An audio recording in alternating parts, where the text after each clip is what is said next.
EP News, 27th of July 2023, Beijing is progressing and constructing naval bases. The authors used a brand new AidData data set focusing on ports and infrastructure development funded by Chinese state-owned businesses in low and middle-income countries between 2000 and 2021. They completed between 2000 and 2023 to respond to that question. The comprehensive data set includes 123 seaport projects, totaling $29.9 billion, at 78 ports in 46 nations. Our study is predicated on the central tenet that Chinese funding and building of harbor and related infrastructure through foreign aid or investment is a sign of potential bases or ports that might support the plan during peace or conflict. And for a good reason. According to Chinese legislation, ostensibly, civilian ports must serve the Chinese Navy's logistical needs as they arise. The financial linkages formed through port development and expansion are long-lasting and have a long life cycle. Beijing also perceives a non-financial debt as related to its expenditures. The higher the investment, the more negotiating power China should have. According to our research, China is a maritime giant both on land and at sea, with exceptional linkages to the world's low and middle-income nations. Chinese state-owned banks have provided a $499 million loan to improve the port in Nouakchott, Mauritania, with a $10 billion GDP overall. In a nation with a $4 billion GDP, Freetown, Sierra Leone, has seen its port subsidized to $759 million. It has a global reach that extends to the Caribbean. There, Antigua and Barbuda serve as the metaphorical beachhead. Chinese firms invested $107 million there in late 2022 to finish enlarging the wharfage and sea barriers at St. John's Port, dredging the port, and constructing shoreside infrastructure. For those inexperienced with China's corporate culture, connecting an ostensibly commercial venture with future Navy sites may appear strange. However, a Chinese port building or operating firm can both be a recognized government body and be traded on the Shanghai Stock Exchange. China Communications Construction Business, Limited, c. a majority state-owned, publicly listed, international engineering and construction business, is one of the key participants in the port building. China Harbor Engineering Company, Limited, CHEC, is one of its port-related subsidiaries. Both have a significant impact on port construction abroad. The United States Department of Commerce penalized CHEC in 2020 for its involvement in creating artificial islands in the South China Sea. This led us to a selection of the 8 locations that we believe have the best chance of becoming a planned base in the future: Hambantota, Sri Lanka, Bata, Equatorial Guinea, Gwadar, Pakistan, Kribi, Cameroon, Ream, Cambodia, Luganville, Vanuatu, Nacala, Mozambique, and Nouakchott, Mauritania. Beijing's top priorities include battling the US, India, and the rest of the so-called Quad Alliance in the Indian Ocean and ousting or outflanking the US in the Western Pacific. Additionally, Djibouti and more than half of our shortlist are focused on the Indo-Pacific. Surprisingly, China has made significant investments on the Atlantic side of Africa, especially in ports. China is more engaged in ports on the Atlantic side of Africa than in the Indian Ocean, where much geopolitical attention has been concentrated when Chinese port operators are considered. China has been developing ports from Mauritania southward via the Gulf of Guinea and Cameroon, Angola, and Gabon. A base in West or Central Africa would be a risky move for a navy that has only had 15 years to perfect its blue water skills through anti-piracy campaigns in the Gulf of Aden. With bases in the Atlantic, the plan would be relatively close to Europe, the Strait of Gibraltar, and important transatlantic commercial routes. Additionally, switching to the Atlantic would go against the current trend. The United States has become fixated on the Indo-Pacific region, signing the AUKUS security alliance with the United Kingdom and Australia, strengthening logistical connections with India, visiting the Philippines and the Solomon Islands again, and and working with Papua New Guinea on defense. A planned facility in the Atlantic would throw Washington and Brussels' naval planning off balance and force them to start again. We also observe that China prefers to locate its ports in remote areas. One such is Beijing's significant investment in the Angolan exclave province of Callao port. Sometimes there are straightforward answers, such as a shortage of adequate depth natural harbors or close access to natural resources. However, a shipping executive claims that Chinese companies now prefer to keep their distance from these situations because, in the past, they were vulnerable to labor unrest, political unrest, and other disruptions in their ports. Chinese organizations probably choose safe, brand-new places to guarantee majority and unrestricted control or prevent a host country's public opinion backlash. These would serve as selling points when selecting a location for a naval facility. Hambantota, Sri Lanka, as one.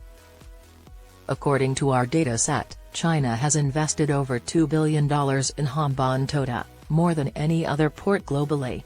Beijing has full authority over the building. Hambantota is our top choice for a future facility due to its strategic location, the popularity of China among elites and the populace, and Sri Lanka's support of China in the UN General Assembly voting. 2. Equatorial Guinea, Bata. Concerns concerning Chinese involvement in a base at Bata were expressed by sources in the U.S. Defense Department, and the mainstream media then covered them. Beijing hasn't made any formal statements on constructing a base, but this isn't often indicative of its intentions. Up until that point, China had repeatedly denied having any such purposes for Djibouti. The commercial investment served as the appetizer, but soon construction got underway. Politically speaking, Equatorial Guinea, Cameroon, and Togo are all family dynasties or authoritarian governments that have been in place for many years with established or proposed succession plans. All three are near the bottom of the list of democracies worldwide, according to the Economist Intelligence Unit's 2022 Democracy Index. Togo is 130th, Cameroon is 140th, and Equatorial Guinea is 158th. Gwadar, Pakistan, 3rd. China and Pakistan have a strategic and prosperous partnership. Pakistan is the model nation for China's enormous Belt and Road Infrastructure Initiative and is Beijing's top recipient of military exports. Chinese warships are already a common sight in Pakistan. As it modernizes, the Pakistani Navy has become the most significant foreign buyer of Chinese weapons, operating surface warships and submarines with contemporary Chinese designs. The strategic location of Gwadar in Pakistan's far western region protects the Strait of Hormuz. The populace in Pakistan favors China considerably more than Americans do. Pakistan is a democracy, whatever its problems. Therefore, China cannot always rely on a government to support a naval base. The fate of the vast China-Pakistan Economic Corridor, the crown jewel of the Belt and Road, including Gwadar, could depend very much on Pakistan. High risks and scrutiny are involved, and the success or failure of the economic corridor may affect how welcoming a planned base is. 4th, Kribi, Cameroon. Regarding the amount of Chinese investment, the Kribi port is only second to Hambantota. Though the ports are only separated by around 100 miles, it is Bata's most likely rival. China would probably pick just one. Cameroon's votes at the UN General Assembly and its geopolitical orientation favored China. Based on the extent of Beijing's investments there, Callao in Angola, Freetown in Sierra Leone, and Abidjan in Côte d'Ivoire would all be potential bases elsewhere. One of the two major political parties in Sierra Leone, the All People's Congress, has strong relations with China. During political rallies, its followers have yelled words like "We are Chinese" and "We are Black Chinese." Beijing has successfully ingratiated itself into the nation's political system. Other factors, such as strategic location, port size and depth, and possible host nation relations with Beijing, assessed. For instance, by alignment in voting in the UN General Assembly, were also applied to reduce the basing options. We also used publicly accessible satellite imagery and geospatial mapping methods when they were available. Ream, Cambodia number 5. Although there has been no official investment, Ream, Cambodia, will likely house a planned facility in some capacity. Even if the West and the United States are well liked in Cambodia, Prime Minister Hun Sen, a longtime ally of Beijing, is the one who matters. He intends to stand down in August and be succeeded by his son, but it's anticipated that he will continue to be in charge. The Belt and Road Initiative has been successful for Cambodia's elites, who are strongly allied with China. Only 19 of the 100 contested votes cast at the UN General Assembly in 2020 coincided with the United States, placing Cambodia's voting among China's. This rate was only marginally higher than that of Iran, Cuba, and Syria. Ream won't be hosting the plan anytime soon, despite Hun Sen's denials, according to the available information. Luganville, Vanuatu number 6. Beijing has been attempting to get past the first island chain that surrounds it for decades. It makes logical to have a planned base, although a small one, someplace in the South or Central Pacific. Although our data indicates that China has only recently made a small number of investments in the region's port infrastructure, Port Luganville on the island of Espiritu Santo in Vanuatu is one place where building has been supported. According to our data, an investment of $97 million businesses Vanuatu is among the top 30 global assets, thus, it is not a small one. Additionally, there is precedent. During World War II, one of the most significant U.S. Navy advanced bases and repair facilities in the Pacific was situated on a strategically important island. In front of Luganville, the Canal du Second was a sizable, protected port for warships, floating dry docks, an air base, and supply bases. Nacala, Mozambique, 7. Chinese port investments in Mozambique have not been as substantial as those in other countries, but they have also not been negligible. Additionally, Mozambique has not experienced the opposition to Chinese loans and investments seen in other nations in East and Southern Africa, such as Kenya and Tanzania. China is well liked by elites and the general public and sponsors a sizable portion of the nation's media output. Where should a base be located? Although Maputo has the most significant port, Dubai Ports World and the government jointly manage it. China funded both Beira and Nacala's development or expansion. These ports rank in our top 20 in total investment. Beira is probably too shallow for massive warships because it necessitates frequent dredging.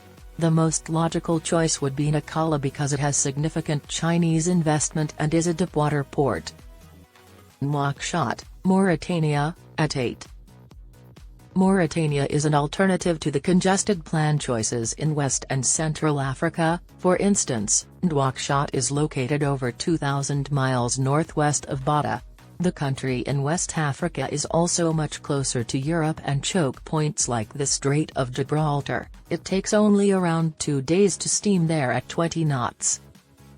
Antigua and Barbuda, Cambodia, Cameroon, Equatorial Guinea, Mozambique, Pakistan, Sierra Leone, Sri Lanka, and Mauritania were among the 53 nations who backed China at the 2020 UN Human Rights Council hearing on China's new security law for Hong Kong. Unknown, Russia.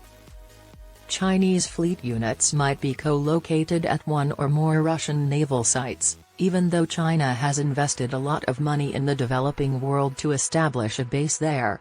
From the Chinese standpoint, there is a clear advantage. It doesn't need to convince the Russian leadership that the United States and Europe pose a threat, and there is little chance that the United States will engage in a charm offensive to entice Russia to leave. Russia has several naval bases on its large land mass, many of which date back to the Cold War. A North Pacific Ocean facility would appeal to planned naval planners. An example of such a site would be the current Russian base at Velyachinsk on the Kamchatka Peninsula, which is safe, hidden from prying eyes, and uses existing battleship docking and maintenance facilities. It would also have the advantage of putting the plan between Alaska and Japan, a U.S. ally. The plan and the Russian Navy carried out major cooperative drills in the East China Sea and Western Pacific in 2021 and 2022, including sailing around Japan's main islands. Additionally, China and the Russian Navy may collaborate on facilities in the Barents Sea, off the northern shores of Russia and Norway, or Kola Bay, a natural harbor in the Barents Sea that would provide China access to the North Atlantic.